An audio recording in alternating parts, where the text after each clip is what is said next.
YouTube viewers அனைவருக்கும் வணக்கம். இன்றைக்கி நம்ம இந்த வீடியோவில் மகர ராசிக்கான சனிப்பெயர்ச்சி பலன்கள் பற்றி பார்க்கலாம்.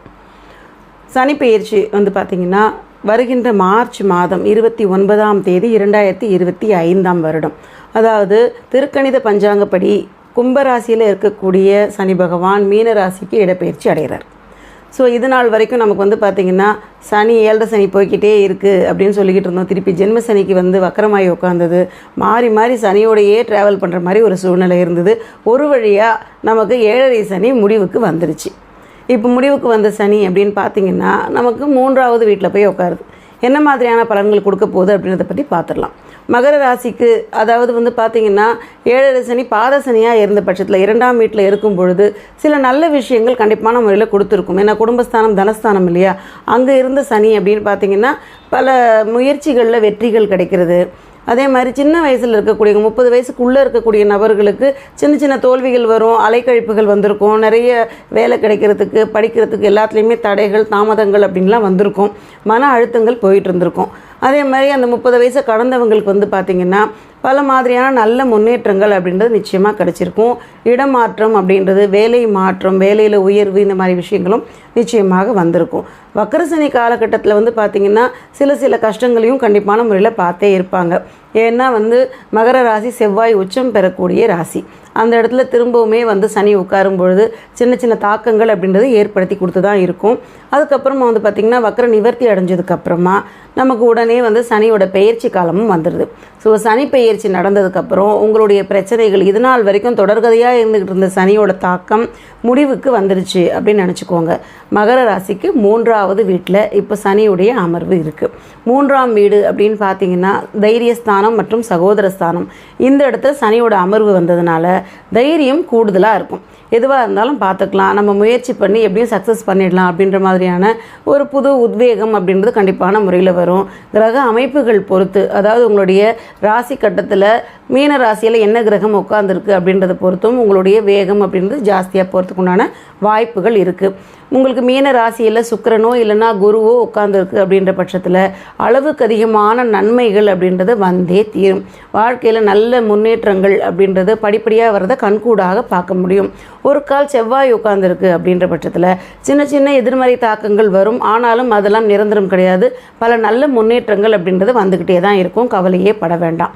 சகோதர ஸ்தானம் அப்படின்னு சொன்னதுனால பிரிந்த ஒற்றுமையாக இருக்கக்கூடிய நபர்களே டக்குன்னு ஏதோ சண்டை சச்சரவாக பிரிஞ்சிருப்பாங்க. அண்ணன் தங்கச்சியாக இருக்கட்டும், அக்கா தங்கச்சிங்களாக இருக்கட்டும், இவங்கெல்லாம் கூட பிறந்தவங்க ஏதோ சண்டையின் காரணமாக பிரிஞ்சிருக்கிற நபர்கள் திரும்பவும் சேரத்துக்கு உண்டான வாய்ப்புகளை ஏற்படுத்தி கொடுக்கும். அடுத்து சனி 3வது பார்வையாக மகர ராசியோட 5ஆம் வீட்டை பார்க்குது. அதாவது பூர்வ புண்ணிய ஸ்தானத்தை சனியோட 3ஆம் பார்வையாக பார்க்கறதுனால இது மிகப்பெரிய பலனை அள்ளி கொடுக்க போகுது. அதாவது ஆல்ரெடி பூர்வ புண்ணிய ஸ்தானத்தில் குரு உட்காந்துருக்காரு. நல்ல மாற்றங்கள் அப்படின்றது நிறையவே இருந்துக்கிட்டே இருக்கும். இருந்தாலுமே சனியோட பார்வை விடுற பட்சத்தில் பலவிதமான நன்மைகள் அப்படின்றது ஜாஸ்தியாக கிடைக்கிறதுக்குண்டான வாய்ப்புகளும் இருக்குது.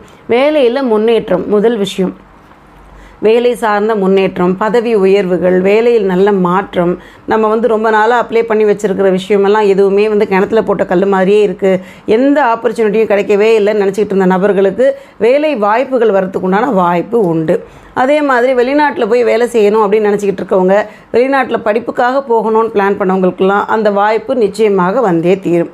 வெளிநாட்டில் ஆல்ரெடி போய் நான் படிச்சுக்கிட்டு இருக்கேன், எனக்கு எந்த வேலையுமே கிடைக்கல, சின்ன முயற்சி கூட எனக்கு தோல்வியாக அடையுது, இன்டர்ன்ஷிப் கூட கிடைக்கவே இல்லை அப்படின்னு ஒதுக்கக்கூடிய மகர ராசி நேயர்களுக்கு கண்டிப்பான முறையில் இந்த சனி பெயர்ச்சிக்கு அப்புறமா வேலை சார்ந்த நன்மைகள் கொடுத்தே தீரும். அதனால் நிதானமாக இருங்க. பூர்வ புண்ணியஸ்தானத்தில் சனி பார்வை விடுறதுன்னு பார்த்திங்கன்னா கிடைக்காத விஷயங்களை கிடைக்க செய்கிறது, நல்ல கர்மங்கள் உங்களுக்கு ஒன்று சேர வரத்துக்குண்டான வாய்ப்பை ஏற்படுத்தி கொடுக்கும். ஸோ நிதானமாக இருக்கிறது தான் ரொம்ப முக்கியம். அதுலேயும் நீங்கள் ரொம்ப பணிவோடு இருக்கணும். ஆல்ரெடி மகர ராசிக்காரங்களே கொஞ்சம் பணிவாக தான் இருப்பாங்க. சிலர் பார்த்திங்கன்னா கிரக அமைப்பு காரணமாக சற்று கர்வத்தோடு இருக்கிறதுக்கு உண்டான வாய்ப்புகள் இருக்குது. கர்வம் அப்படின்றது ஒரு துளி இருந்தாலுமே சனி சின்னதாக ஒரு தட்டி நம்மளை அடக்கி வைப்பார். இந்த மாதிரியான சூழ்நிலை இருக்கிறபோது தான் நம்ம சனியோட தாக்கத்துக்கு ஆளாகிறோம் அப்படின்னு சொல்லுவோம். நம்மளுடைய குணாதிசயங்களுக்கு ஏற்ற மாதிரி தான் கிரகங்களும் நமக்கு உதவிகள் செய்யுது. ஸோ நம்ம பார்த்திங்கன்னா கொஞ்சம் நேர்த்தியாக இருக்கிறது, பெரியவங்க கிட்ட மரியாதையோடு நடக்கிறது, கடவுள் மேலே பார்த்திங்கன்னா வெறுப்பை காட்டாமல் இருக்கிறது, அதுக்கப்புறம் காலையில் சீக்கிரமாக எழுந்திரிக்கணும். ரொம்ப சோம்பேறித்தனமாக ஒரு நாளை கழிக்கிறது, வேலையை தள்ளி தள்ளி போட்டுக்கிட்டே இருக்கிறது, அப்புறம் செய்யணும் தள்ளிக்கிட்டே இருப்போம். தூங்கி எழுந்திரிக்கிறதுக்கு இன்னொரு 5 நிமிஷம் தூங்கலாம் அப்படின்னு அப்படியே போஸ்ட்பான் பண்ணிகிட்டே போவோம் எழுந்திரிக்கிற அந்த டைமு. இந்த மாதிரி விஷயங்கள் நம்ம செய்யும்பொழுது சனியோட தாக்கம் ஜாஸ்தியாக இருக்கும். ஸோ வெள்ளனே எழுந்துட்டு ஒரு சின்ன வாக்கிங்காவது பண்ணுறது, இந்த மாதிரி ஏதாவது ஒரு பழக்கத்தை நீங்கள் கையில் எடுத்துக்கிட்டிங்கன்னா முயற்சிகள் அத்தனையுமே சோட போகாமல் எல்லாமே பலன் கொடுக்கக்கூடிய வாய்ப்பு உங்களுக்கு வந்துக்கிட்டே இருக்கும். பூர்வ புண்ணிய ஸ்தானம்னு சொன்னாலே புத்திரஸ்தானமும் கூட. குழந்தை பிறப்புக்காக காத்திருக்கக்கூடிய நபர்களுக்கு குழந்தை பாக்கியம் கண்டிப்பான முறையில் இந்த சனி பயிற்சி கொடுத்தே தீரும். அதே சமயத்தில் சில கடன்கள் வச்சுருக்கோம், கடன்கள் அடையிறதுக்கு உண்டான வாய்ப்பே இல்லை, மேலே கடன் அதிகமாகிட்டே இருக்குது அப்படின்னு நினைக்கக்கூடியவங்களுக்கும் கடன் அடையிறதுக்கு உண்டான அந்த ஒரு வாய்ப்பை உருவாக்கி கொடுக்கும். நீங்கள் தான் பயன்படுத்திக்கணும். இதுக்கப்புறம் வேறு ஏதாவது ஒரு நல்ல சான்ஸ் வரட்டும் அப்படின்னு தள்ளியெல்லாம் போடக்கூடாது. என்ன வாய்ப்பு வந்தாலும் அதை பயன்படுத்திக்கிறது தான் ஒரு நல்ல விஷயத்துக்கு உண்டான ஒரு சூழ்நிலையை ஏற்படுத்தி கொடுக்கும். மகர ராசிக்கு 9ஆம் வீடு, அதாவது பாக்யஸ்தானம் மற்றும் பித்ருஸ்தானம், இந்த இடத்து சனியுடைய 7வது பார்வை அப்படின்றது பார்க்கப்படுது. இதனால் பார்த்திங்கன்னா பாக்யஸ்தானம் நல்லா ஆக்டிவேட் ஆகுது. ஆல்ரெடி பாக்யஸ்தானத்தில் கேது உட்காந்துருந்த காரணத்தினால நமக்கு வரவேண்டிய விஷயங்கள், வரவேண்டிய ப்ரமோஷனாக இருக்கட்டும், குடும்பத்துக்குள்ளேருந்து கிடைக்க வேண்டிய அங்கீகாரம், மதிப்பு, மரியாதை, இது எல்லாமே சரியாக கிடைக்காம பலவிதமான போராட்டங்களையே போய்கிட்டு இருக்கிற வாழ்க்கை. அதாவது பிரிவுகள் அப்படின்றது நிறைய இருந்திருக்கும், அலைக்கழிப்புகள் அப்படின்றதும் நிறைய இருந்திருக்கும். கேது உட்காந்துருக்கும்பொழுது பார்த்திங்கன்னா கிடைக்கக்கூடிய விஷயங்கள் எல்லாத்தையுமே தன்னகத்தையே சுருக்கி வச்சுக்கும். அந்த கேது நகர்ற வரைக்கும் நமக்கு கிடைக்க வேண்டிய சில பாக்கியங்கள் கிடைக்காம அதை தன்னோட விஷயத்தில் அதே லாக் பண்ணி வச்சுருக்கோம். கேது நகரும்போது தான் அந்த பாக்கியங்கள் ரிலீஸ் ஆகப்படும். இப்போ சனியோட பார்வை விழுது அப்படின்ற பட்சத்தில் ஆல்ரெடி கேது இருக்கே, சனி கேதுவோட இணைவு ஏற்படுது. இந்த இணைவு ஏற்படும் போது பார்த்திங்கன்னா ஆவரேஜாக எப்பயும் போலவே இருக்கிற மாதிரி இருக்கும். சனி பயிற்சிக்கு அப்புறம் ஒரு மாதத்தில் நமக்கு பார்த்திங்கன்னா ராகு கேது பயிற்சியும் வந்துடுது. ராகு கேது பயிற்சி வந்ததுக்கு அப்புறமா உங்களுக்கு பார்த்திங்கன்னா என்னென்ன பாக்கியங்கள் வர வேண்டியிருக்கோ, சொத்து பிரச்சனையாக இருக்கட்டும், அதாவது கோர்ட்டு கேஸுன்னு இழுப்பறியாக இருந்துக்கிட்டு இருந்த சொத்து விவகாரங்கள் எல்லாம் சுமூகமாக சரியாகிறதுக்கு உண்டான வாய்ப்பு அப்படின்றது நிச்சயமாக உண்டு. உங்களுக்கு கிடைக்க வேண்டிய விஷயங்கள் யாருமே எதுவும் சொல்லாமல் பிரச்சனைகள் இல்லாமல் பிரித்து கொடுக்குற மாதிரியான ஒரு சிச்சுவேஷன் இருக்கும். உங்ககிட்ட இருந்து அபகரிச்சுட்டு போன சில நல்ல விஷயங்கள் எல்லாமும் திரும்ப கிடைக்கிறதுக்கு உண்டான வாய்ப்பும் இருக்குது. நிறைய ஏமாற்றங்கள் கண்டிப்பான முறையில் பார்த்துருப்பீங்க. அந்த ஏமாற்றங்கள் எல்லாம் சரி செய்யறதுக்கு உண்டான காலம். ஒரு விஷயத்தை நல்லா மைண்டில் வச்சுக்கோங்க. எங்கே தொலைச்சமோ அங்கேருந்து தான் கிடைக்கணும்னு காத்துக்கிட்டு இருக்கவே கூடாது. ஒருத்தவங்க நம்மக்கிட்ட இருந்து ஒரு சின்ன பொருளை திருடிட்டு போயிட்டாங்கன்னு வச்சுக்கோங்களேன், அதோட ஒர்த்து ஒரு 1000 ரூபான்னு வச்சுக்கோங்க. அது பார்த்திங்கன்னா திருப்பி திருநவங்களே கொண்டு வந்து கொடுக்கணும்னு எதிர்பார்க்கக்கூடாது. காலக்கிரமத்தில் நல்ல சூழ்நிலை வரும்போது ஒரு 2000 ரூபா ஈஸியாக நமக்கு ஏதோ ஒரு பரிசாக கிடைக்குதுன்னு வச்சுக்கோங்களேன். நம்மக்கிட்ட இருந்து போன பணம் தான் வட்டியோடு திரும்பி வந்திருக்குன்னு நீங்கள் உங்களை சமாதானப்படுத்திக்கணும். அதையும் வாங்கி வச்சுக்கிட்டு ஆல்ரெடி போச்சேன்னு சொல்லிட்டு பழைய பாட்டெல்லாம் பாடவே கூடாது. இப்படி தான் ஈஸியாக எடுத்துக்கிட்டு போகிற மாதிரியான சூழ்நிலைகள் தான் இருக்கும். இப்படி தான் வாழ்க்கையோட நிதர்சனமாகவே இருக்குது. மகர ராசிக்காரங்க ஏமாந்த விஷயம் அப்படின்னு பார்த்திங்கன்னா எக்கச்சக்கமான விஷயங்களை ஏமாந்துருப்பாங்க. இந்த ஏமாற்றம்ன்றது ஏன்னா ரொம்ப இளகிய மனம் படைச்சவங்க இந்த ஒரு விஷயத்தால் மட்டுமே ஈஸியாக ஏமாறக்கூடிய சூழ்நிலை அப்படின்னு சொல்லலாம். ஆனால் இப்போ சனியோட பார்வை அப்படின்றது ரொம்ப அழகாக உங்களுக்கு பாக்யஸ்தானத்தில் விடுறதுனால உங்ககிட்ட இருந்து தொலைஞ்சு போகிற நபர்களாக இருக்கட்டும், தொலைஞ்சு போன பொருட்களாக இருக்கட்டும், உறவுகள்லேருந்து விரிசல் வந்தது, இது எல்லாமே சரி செய்யறதுக்கு உண்டான ஒரு காலம் அப்படின்றத மனசில் வச்சுக்கோங்க.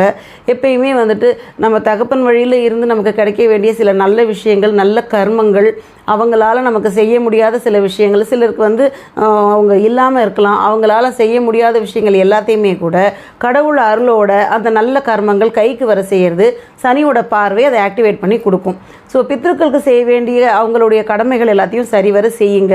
நாங்கள் வெளியூரில் இருக்கோம், எங்களால் இந்த சிரார்த்தங்கள்லாம் செய்ய முடியாது, வருஷத்துக்கு ஒரு தடவை தேவசமெல்லாம் கொடுக்க முடியாது அப்படின்னு நினச்சிங்கன்னா உங்களால் முடிஞ்சது ஒரு காக்கா இருக்கிற ஊராக இருந்தால் காக்காவுக்கு சாப்பாடு வச்சுட்டு யாராவது 2 பேருக்கு சாப்பாடு வாங்கி கொடுங்க.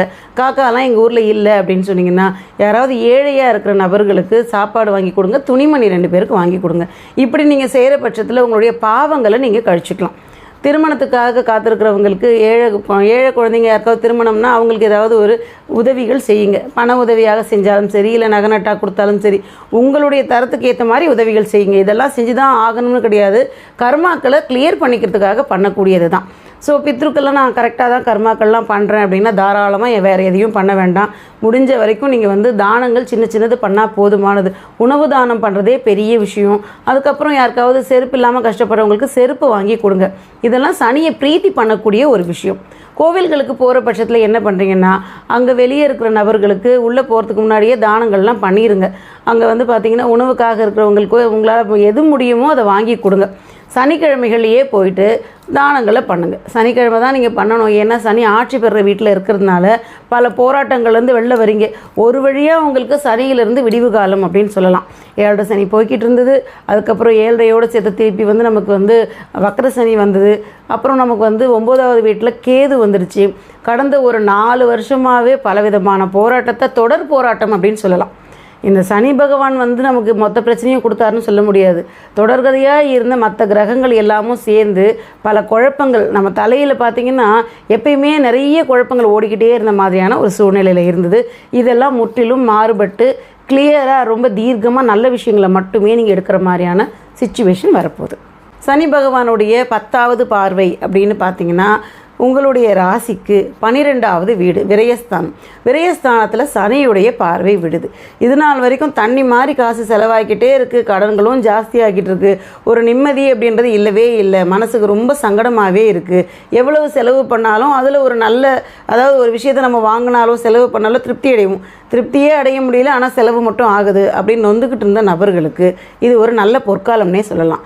எப்பயும் 12வது வீடை சனி பார்க்கும் பொழுது பிரச்சனைகள்லேருந்து வெளில வரலாம். கடன்கள் அடைக்கப்படும், கடன்கள் குறையும், அதே மாதிரி செலவுகளும் மட்டுப்படும். காசை சேர்த்து வைக்கிறதுக்கு உண்டான சூழ்நிலைகள் வரும். முதல்ல நீங்கள் ஆணாக இருந்தாலும் பெண்ணாக இருந்தாலும் கஞ்சத்தனத்தை கொண்டு வந்துடுங்க. சிக்கனமாக இருக்கிறது தான் சனிக்கு ரொம்ப பிடிச்சமான ஒரு விஷயம். ரொம்ப தாராளமாக இருக்கிறது, ரொம்ப லக்ஸுரியாக வாழறது, இந்த மாதிரி விஷயத்தையே நீங்கள் ஒரு போர்வையாக போத்திக்கிட்டு இருந்தீங்கன்னா சனி நமக்கு தக்க பாடத்தை கற்றுக் கொடுத்துரும். ஸோ எளிமையாக வாழறதுன்றதை கண்டிப்பாக கற்றுக்கிட்டு தான் ஆகணும். எளிமையாக ஒரு விஷயத்தையும் செய்யுங்க. உணவுலையும் எளிமையான விஷயத்தை ஃபாலோ பண்ணுங்கள். இதை கரெக்டாக ஃபாலோ பண்ணிங்கன்னா உங்களுடைய கஷ்டம்ன்றது சும்மா கடுகளவு கூட இருந்துட்டு அப்படியே க்ளீனாக போயிருமே தவிர பெருசாக கஷ்டம்னு சொல்கிற மாதிரி இருக்கவே இருக்காது. இந்த சனிப்பெயர்ச்சி உங்களுக்கு நல்ல முன்னேற்றத்தை கொடுக்க போகுதுன்றதில் சின்ன சந்தேகம் கூட உங்களுக்கு தேவையே கிடையாது. இன்றைக்கி நம்ம இந்த வீடியோவில் மகர ராசிக்கான சனிப்பெயர்ச்சி பலன்களை பற்றி பார்த்தோம். இந்த வீடியோ உங்களுக்கு பிடிச்சிருந்தால் லைக் பண்ணுங்கள், ஷேர் பண்ணுங்கள், சப்ஸ்கிரைப் பண்ணுங்கள். டவுட் இருந்தால் கமெண்ட் பண்ணுங்கள். நன்றி, வணக்கம்.